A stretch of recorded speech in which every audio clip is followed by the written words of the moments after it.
Did you know that with TenantCloud, all your invoices, late fees, and receipts generate automatically so you don't have to? Here's how it works. Visit your accounting section from the TenantCloud menu. Under the Transactions section, you can find all the financial activities automated by TenantCloud, including invoices, payments, and receipts.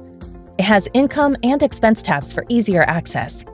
You can easily sort, filter them, or export them to CSV. The Balances page gives you the current rent balance of each tenant.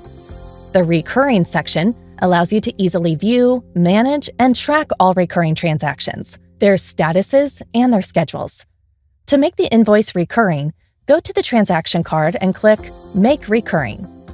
TenantCloud Accounting also makes it easy to set up grace periods and late fees, accept partial rent payments before the due date, customize your receipts and invoices, view your payment history, keep track of management fees and distributions, do bank reconciliations, generate financial reports.